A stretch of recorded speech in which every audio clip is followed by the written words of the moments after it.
it is not life that hurts us, it is something else. I really wish I knew it before, because it would have made my life much easier and my way of handling it and handling situations and myself much more empowering.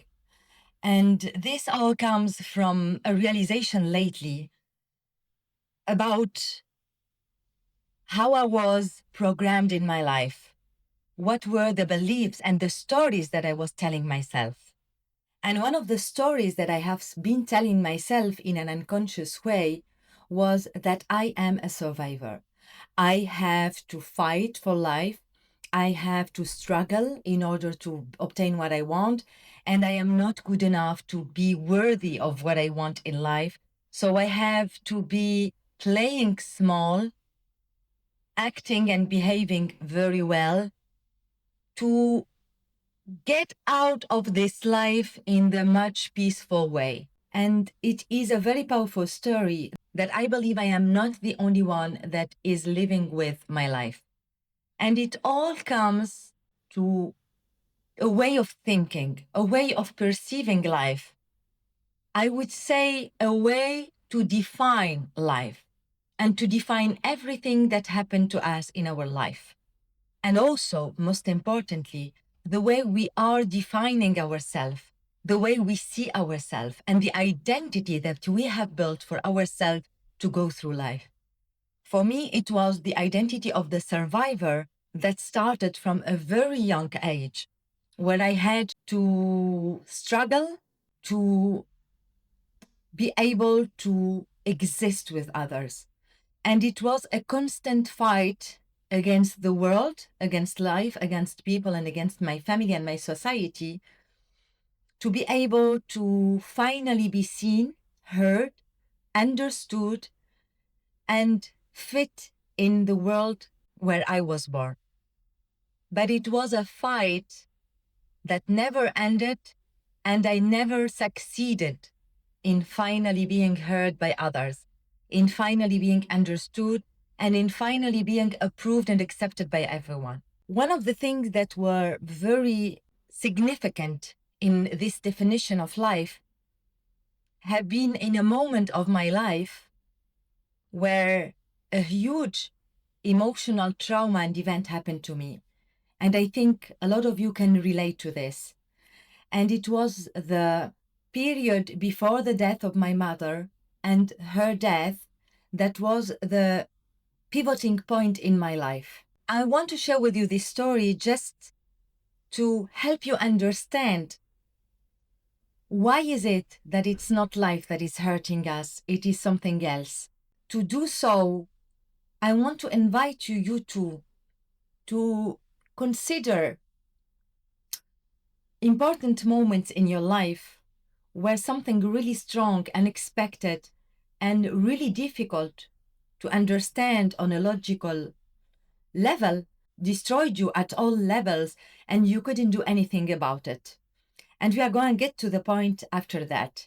So for me, for example, it was this fact. I was a teenager when I discovered that my mother was going to die of a tumor, and she has only 6 months to live. She didn't tell us. We were very young, and I think she did it out of protection and maybe out of not wanting to be vulnerable or to stress us about it. So she wanted to handle it her own way, and she considered us very young to be able to handle such a powerful event in our life. But yet I did understood what was happening through observing her. And as an empath, this capacity that I have to feel the energy of people and see through them helped me to understand what was going on and to understand that there was a huge event that is going to happen and that my mother will not make it. And the first instinct was to start, first of all, to take care of her and protect her, knowing that she didn't have enough time in life, and I don't wanted her to know that I know that she's gonna die. I wanted to make her feel like she was safe, everything is fine, and whatever she is believing is the actual truth, and let her know that she made it to hide her vulnerability and her sickness from us so she can live with the conviction and the belief that she looks healthy, she looks pretty, everything is fine, and we are going to handle it. We have had very amazing moments. But in the moments where I wasn't with her, all my emotions and feelings were over all over the place. And I wasn't able to understand what was happening. But I was constantly in the reactive mode in order to be able to survive while she was about to go through the cycle of her sickness, but most importantly, what is going to happen when she dies. Because we didn't have a good relationship with my father. It was a relationship of fear, of avoidance, and of violence, a kind of violence, because in my culture, the father is the figure of the man that have to be violent with his kids to raise them well, and they punish us physically in addition to verbally. So in our society at that time, it was a very normal thing. But for us, and I speak at least for myself, it was something really frightening and frustrating because, as you know, for us children, when we are confronting such a very emotional, challenging situations in our life, especially from our parents or our caregivers, we tend to dim our light, to belittle ourselves, and to hide ourselves in order to avoid the punishment or in order to avoid being rejected or not safe around them, because we didn't have other options. The only option is to be loved by our parents and to make sure we do whatever it takes to make them happy and proud of us and to avoid the punishment. At least myself, from my experience, it was all my life was about, I need to survive this, I need to avoid this punishment, I need to avoid those consequences, so what can I do to avoid it? And in with the event of my mother's death approaching at that time, it was the most scary event of my life, and it was the most important moment where I really needed to figure out how to survive all those years. And when you are a teenager, you think that life is without an end and you are going to spend all your life in that same frame. The frame of, I am a punished children, and if I want to get through it, I don't have other options than the one to play it small and try to be approved by my parent. So it was like for me it was like a horror movie where I wanted to avoid the monster that is the figure of my father, and the hero of the story was about to die, and we needed to find another way to survive after her, because I couldn't suicide, I couldn't kill myself, and unfortunately I couldn't save her because it was the final phase of her tumor. So it was a reunion with my sisters around the situation to understand what are we going to do. My brother was very little at that time. We wanted to protect him as well. It was my obsession day in, day out, and I couldn't talk about it with anyone. And here comes the shame and the guilt and the fear and also the anger and the fact that I felt ashamed to tell people that I was suffering because I knew that my mother was about to pass away was something really powerful, and I couldn't share it with anyone, if not with my sisters, especially my younger sister. And we would spend nights and nights crying. I would wake up in the night just to check if my mother was still breathing or not. And all the time I was with this anxiety. It's gonna happen soon. She's gonna stop breathing. All of this is gonna end. What is going to happen? This is the end of the world. I'm going to die. I can't stand alive with my father without her. How am I going to deal with it? How am I going to survive it?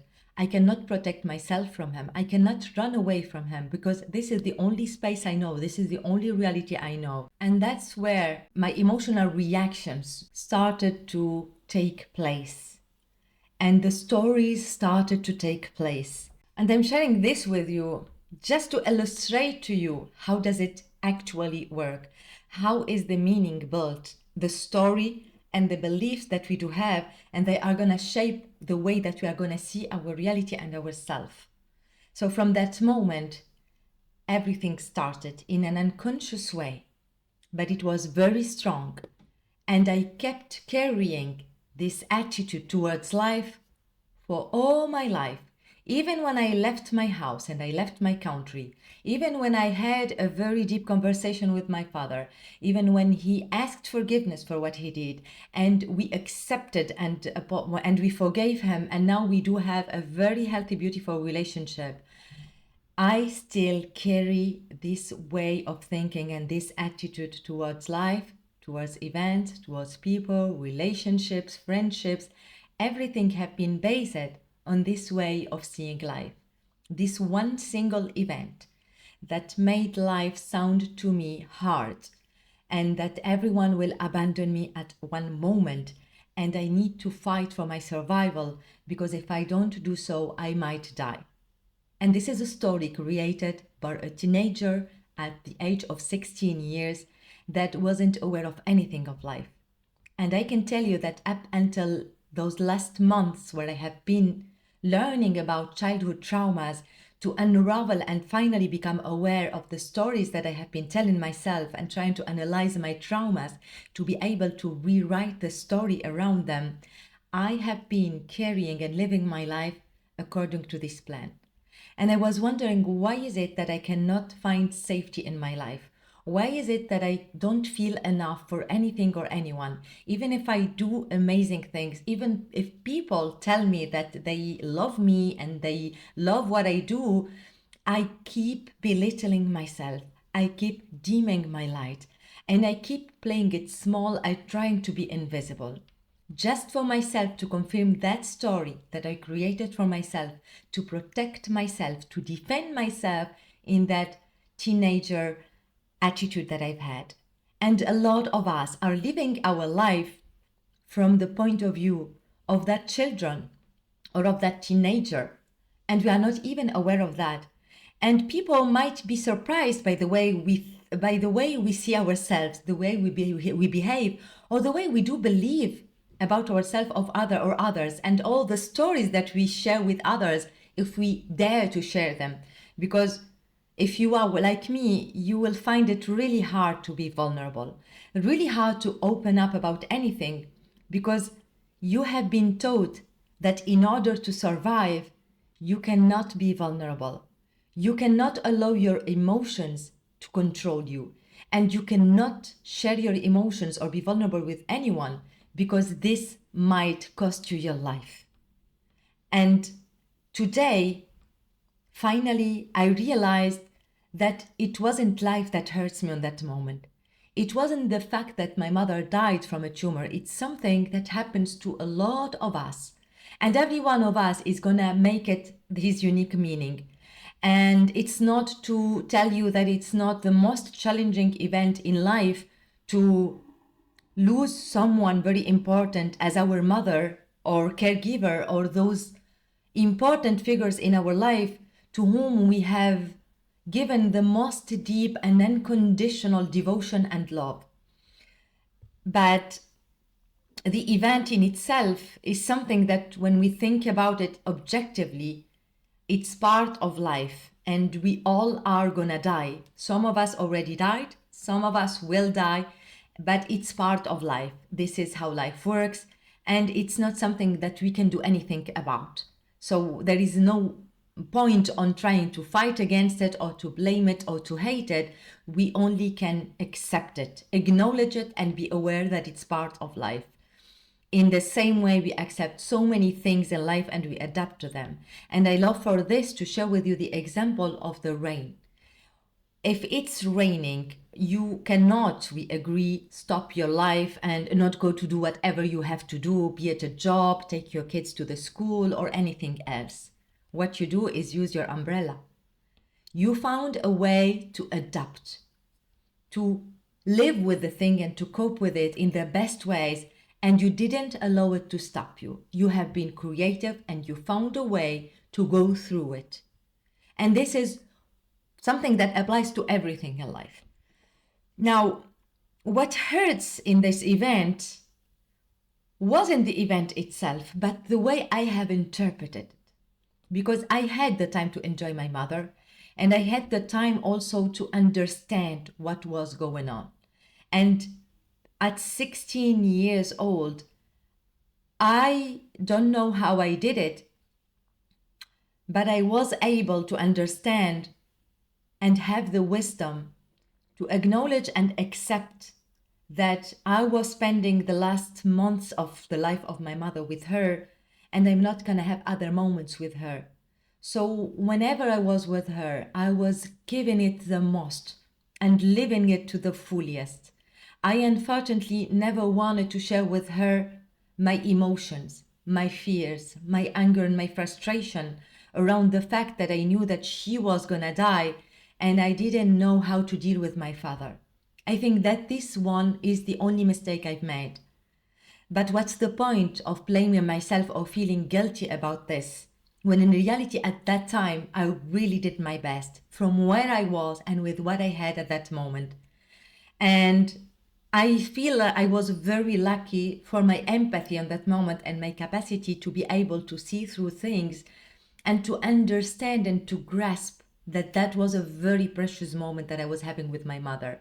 And it was also maybe preparing me for a new season of my life, for which I don't think there is anyone that can be ready for such a shift, especially when you are afraid of so many things and you cannot even acknowledge and welcome your fear or welcome your anger or welcome any emotion for that matter, because you haven't been taught to feel. You haven't been taught to speak your truth, to share your worries, and to speak openly about anything. You have been taught to hide everything, to survive, to protect yourself, and to protect your loved ones. And what is important in all of this is to finally acknowledge that it's not life that hurts, it is something else. And this something else is nothing but the definitions that you are having about life. And I don't believe that you are constantly thinking and believing and acting like life, for how big and enormous and infinite it is hurting you. There are moments, there are events, maybe there are memories, there are triggers that when you are living and exposed to again in your life, this defense mechanism is turned on. And from one place, I want to acknowledge and be grateful for this, because we have a built in system of defending us and protecting us from any danger. But if we don't use it wisely and if we don't choose when to apply it or not, and in this, it's about moving from reacting, as in my example when I was a teenager, to responding. That comes through becoming aware, first of all, becoming aware of whatever you are in this moment feeling, and your body is going to indicate to you the feelings that you are having. It is going to indicate to you what is happening. Is it fear, anger, frustration, guilt, shame, worry, stress, anxiety? Whatever is the feeling, you are going to first discover it in your body, because it's the first part of you that is going to transmit the signals. And after that, once you have been able to identify what is triggered in you, what is happening, you can step back for a moment and be the observer of what is happening. In that moment, I noticed for myself that I will be having self-talk, thoughts, images will come in my mind. And this is something that is very subjective from one person to the other. You have your own way of getting into the loop of your stories in your mind and your defense mechanism that is strengthened and built through the emotions, the meanings, and the beliefs that you have around anything.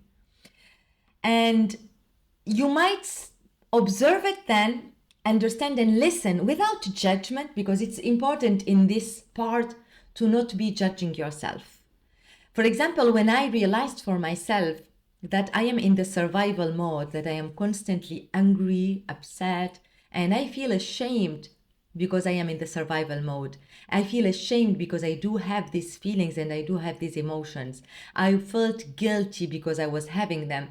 And I wouldn't admit it to myself and not even admit it to anyone else. It was really for me very heavy secret to keep for myself and to try to hide as far as possible from anyone.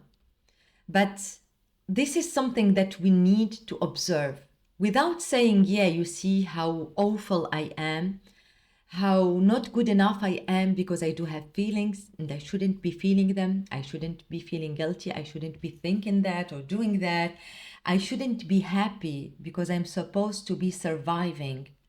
And this being too much happy is not good for me because I need to already be ready for the next struggle that I'm going to have. So it's not good for me and try to be happy and to enjoy one moment of my life. And you see, this connects a lot to the story that I have been telling myself as a teenager that I have shared with you. I want you to really start paying attention, especially on a very strong opinion that you have about life. If you ever say out loud or within yourself, life is hard, life sucks, why is it happening to me? Why am I here? I'm not supposed to be here. This is not fair. I hate it. I hate my life. All of those are things to listen to, are things to welcome and to observe. Because in this very strong affirmations and sentences is hidden a message. It's a message about the story that you have and you believe about your life in that given situation or something similar. And rather than trying to reject it or get angry because you have it, so be more in the defensive mechanism, remind yourself on that moment that all of this judgment and opinion that you have that is coming out on this inner talk maybe is hiding a belief or a story, a definition that you do have about life in the similar circumstances. And instead of avoiding it, instead of suppressing it, instead of trying to run away from it or feel angry because you are having this kind of thoughts or feelings or even those kind of circumstances, I would love to invite you to consider to step back. And if you can take a breath, that would be really helpful. Breaths are amazing. These help you to anchor yourself in the here and now and find calmness in your body and be able to be in the place of observer and listen, observe, see, and hear. I have never been able to do that for myself because believing that I was never heard, I was never understood, and I didn't belong because I wasn't enough and I didn't deserve, kept me from listening to myself, kept me from understanding myself, and kept me from listening to my needs and reminding myself how worthy I am. I was the first person to reject myself. And I was craving for this acceptance and validation from others when you need to start from within. And you need to really understand that it's not life that hurts. It's something else. It's something that happened in your past. It's a trauma that you have been defining as a reality, as an evidence of something negative, because you are trying to survive. But you today no longer need to survive. You can today free yourself from this anxious life, from this life of alertness, of constantly figuring out what is going to happen, anticipating the worst case scenario, and already anticipating all the ways to solve problems that don't even exist and maybe they will never exist. I can tell you for myself that after the death of my mother, my father did all his best to take care of us. He was supported by our stepsister that they were older than us, and he was willing to communicate with us, to work on his mindset. He never accepted to marry another man, and I can tell you we were 6 kids, from whom 5 are females, and I'm born in Tunisia, a country where having females and being a widow man is really something that is unacceptable in our society. And my father never accepted to marry another one after my mother. He really did all his best to try to understand us. There is a difference of 49 years between my father and I. And this can tell you all the story. Look at the gap between the generation, between the mentality, between the attitude towards life, the way to educate, the way to communicate. I wasn't able to understand all of this at that age, and I was hating him, and he was trying by all his means to protect me.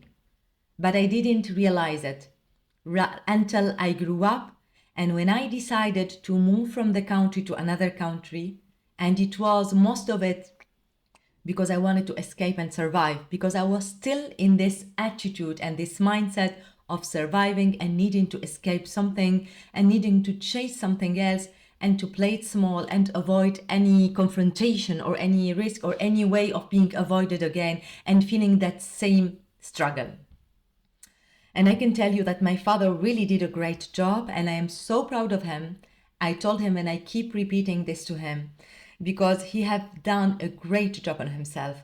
And for a man of today, he is 99 years old while I'm recording this video, be able at 75, maybe it was, to apologize to his kids and to acknowledge that his way of educating was too much and he was very authoritarian in his way and the violence, and to ask for forgiveness, that is something that is really unbelievable for me. I saw my father step out of his way for us, and that was for me the beginning, maybe, for this new awareness, from starting to finally rewrite the story I've had.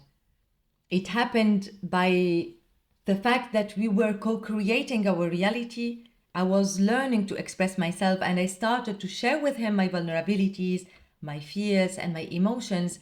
And I have noticed from him the willingness also to do the same and to start opening up, sharing his story, sharing his experiences, finally being vulnerable and sharing his emotions and feelings. And we started to open up in a new level. The same happened also with my sisters and my brother, but I'd rather always speak from my own perception. And this is just to tell you that sometimes it's not life that hurts, it's something else.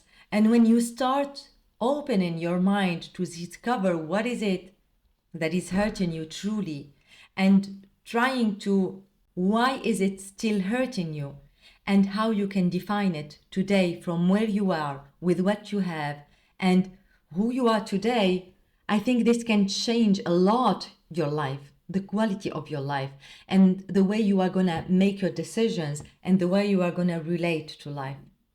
And for this, I also would love to invite you to do 2 exercises.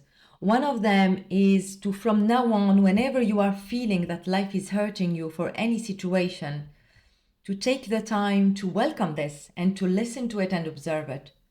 Without even giving it words, just feel it. Just own it. Just let it in. And understand what is it that's happening within you. Emotions are really powerful.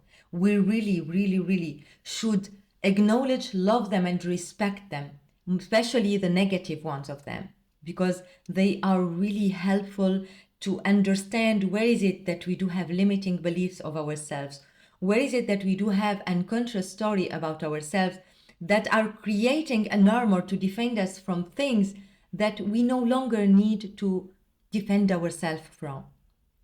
And after that, once you understood it, I invite you to consider the new story you want to tell yourself about it, from who you are today, with the knowledge and the awareness that you have today, and all the things that you have discovered from yourself for yourself. Because you can either keep believing that life is hurting you, or you can start believing that life is here to teach you, to love you, to help you grow, and to guide you, and that everything is happening for you. It's not happening to you. It's not a punishment, and you can maybe find peace within and start letting go of your survival mechanism to finally start allowing to live and to thrive. And the second thing that I would love to invite you to do, and I'm doing for myself, and it's really helping me a lot, it's what I call an anchoring exercise that is going to anchor you in the present and allow you to take your decisions and respond to life rather than reacting to it. No matter what is happening to you, no matter what is the situation that is happening to you, and especially the circumstances that you don't prefer, that really are frustrating you or making you angry, I want you to promise me that before you react, you tell yourself this thing: circumstances don't matter. My state of being does. And repeat it to yourself for 2, 3, 4 times until it really sink in. And after that, choose how you want to respond. If you want to keep being angry, or do you want to respond to it in another way? And remember that life is neutral. Life is not here neither to hurt you or to do anything to you. Life is like everything else in this existence, and so are we. No matter what is happening, no matter what is the definition, remember that it is your definition, because we don't see life as it is, we see life as we are. And what we are is a personal reality, is an identity, and it can be changed if you are willing to. And to change something that you don't prefer, the first step is to become aware of it. If you are aware of it, you have gained 90% of the work.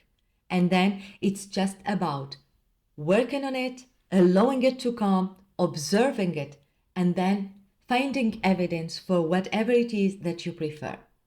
With that being said, I really hope this video has been helpful to you. I can't wait to read your opinion about it. What are your takeaways? What do you think about it? How did the two exercises that I gave you work with you? I thank you very much for your time, and I can't wait to see you in the next video. Much love.